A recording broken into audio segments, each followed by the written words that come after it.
Hello and welcome to Control F, the NSI Cyber and Tech Centers podcast, coming to you live from RNDF. My name is Morgan Viña, NSI Senior Fellow, and I'm joined by my co-host for today, Jamil Jaffer, NSI's founder and executive director.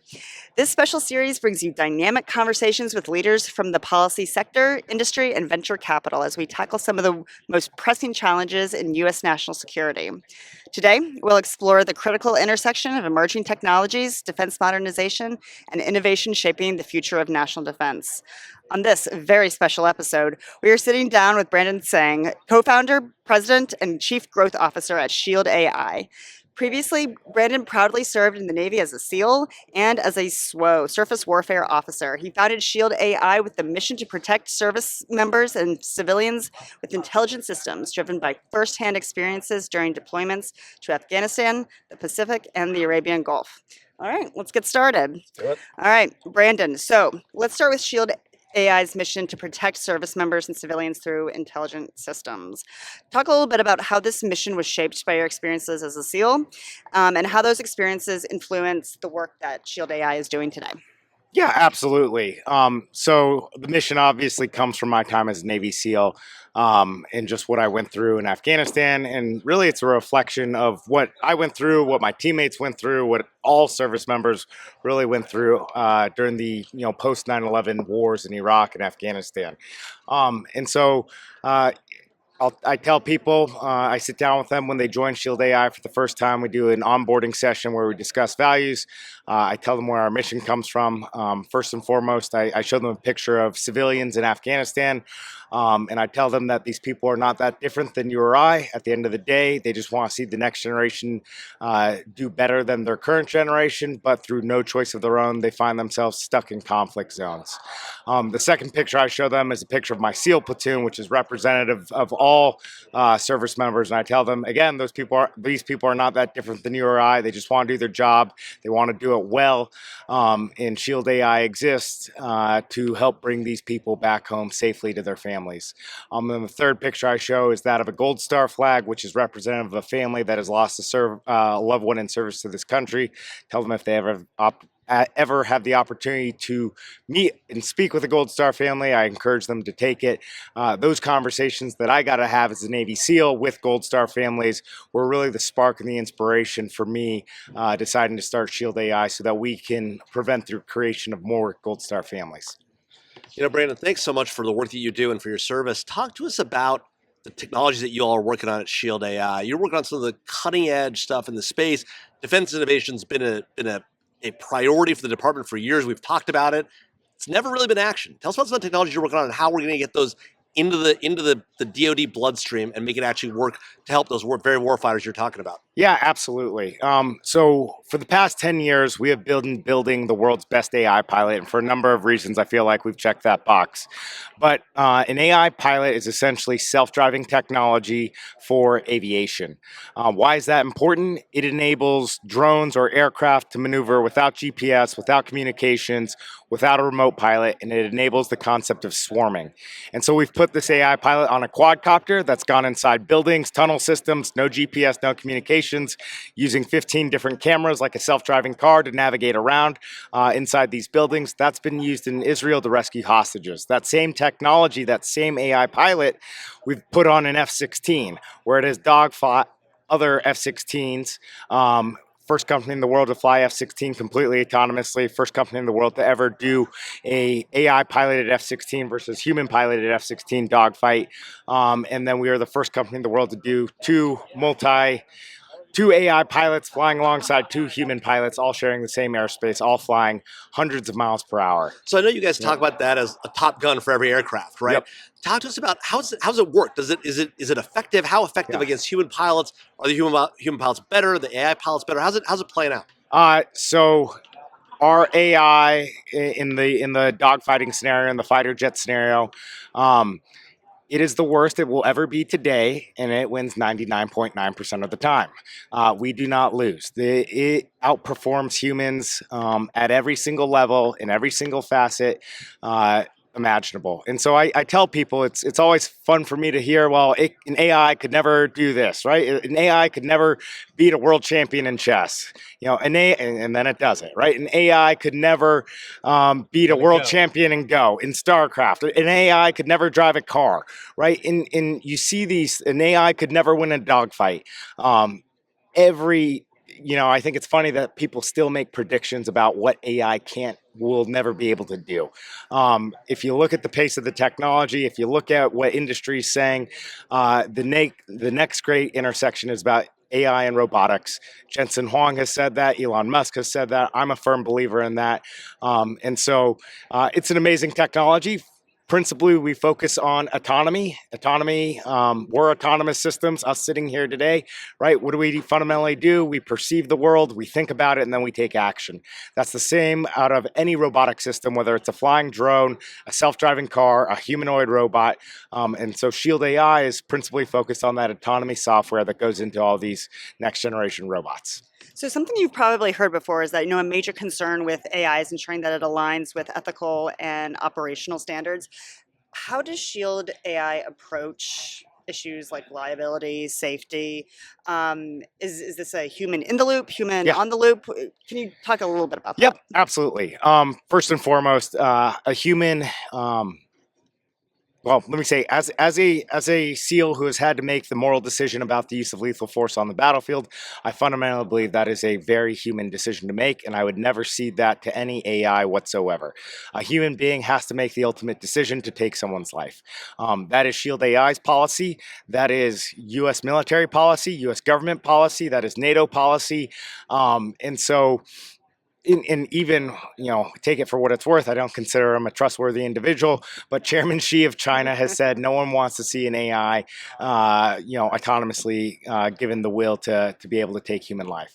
And so I think that's, it's well-trodden territory. There's been a lot of policy written on it. Again, Shield AI's policy is the same as U.S. military, U.S. NATO, in NATO policy. Right. Yep. Well, speaking of NATO, talk to us about how you integrate these systems, both into the U.S. military, but also into allied systems, because we're obviously not going to fight these wars alone. Can these autonomous systems be effectively integrated, not just into our infrastructure, but that of our global allies? And if so, what are the challenges we might face in that space? Yeah, it's the answer is yes, it can be integrated, and it's painful every single day to get it integrated. Principally, you deal with pretty archaic acquisition systems in the United States. That's the principal challenge to getting these technologies into it. I've testified in front of the House Armed Services Committee about the need to shift from a requirements-based acquisition system to a problem and solution-based acquisition system. And I tell every single congressional leader, every single military leader, the JSIDS process, the JSIDS acquisition system, this is our requirements-based acquisition system, is fundamentally suffocating and killing the DoD. It hurts the warfighter every single day that we have it. It's because people build the requirements as opposed to building to solve a problem. So can you say more about that? Because I think the American people probably don't understand the difference. It would blow their mind to understand that we don't have a problem in the Department of Defense and we go to try to fix it with technology. Instead, we create a set of what? Yeah. So today, if you told me if there was today, when there is a requirement, it says I need an aircraft that can fly for 1,000 miles per hour for 8 hours, right? It doesn't, and it's to do what, right? Is the answer. What problem are you solving with that aircraft? That's not asked. That's not asked. It's just, this is what we need, right? And so I have told House leaders, and I tell the military leaders, don't tell me, don't dictate thou shalt build an aircraft for that can fly at 1,000 miles per hour and fly for 8 hours. It's like, what if I build you an aircraft that flies 950 miles per hour, but can fly for 160 hours, right? And defy the laws of physics. Doesn't matter, because you're not going to get selected because you don't have the requirement. And so companies aren't incentivized to take risk. And I've told the DoD, I've told the House Armed Services Committee, tell me about your problem, right? Tell me, I need to provide strategic, and I want to be able to operate and provide strategic intelligence while GPS is being jammed, while communications is being jammed in a high threat surface-to-air missile environment, right? And now Lockheed might say, I can solve that problem with you for F-35s. General Atomics might come in and say, AI can solve that problem for you with MQ9s, MQ1s. Shield AI, we would say we can solve that problem for you with VBATs. And that spectrum of solutions to solve that one problem it's wildly different. And I'm not, the DoD can say, you know what, I want to pick from a variety of these different solutions to solve my problem. But what they're not doing is saying, well, I have to buy this because it flies 1,000 miles per hour and I have this requirement. I think the best example is that of SpaceX, right? SpaceX never had a requirement to launch and land a rocket. They recognized the fundamental problem was that access to space was super expensive. And so they said, what is the best way to solve that problem? Make rockets reusable. We need to land them. That's the kind of innovation thinking you get when you find companies that are not beholden to the requirements process. I run into too many prime contractors who say, we don't lift a pen until we see the requirement. They're basically just being told what to do. I've told the military, you're just asking for faster horses, just like Henry Ford said, if I asked people for what they wanted, they'd say faster horses. The military quite literally has been buying faster horses for the past 30 years. So that's the problem. Yep. Yeah, we hear you on that. I'm passionate about it. Sorry. No, I think you've articulated it quite well. So you're leading Shield AI's growth globally. Yep. What challenges have you faced when it comes to scaling these technologies for broader adoption, and how do you think that the government should be addressing this and working with companies to be able to scale? So in my role, I get to travel to lots of different countries and speak to lots of different military leaders, all allied military leaders.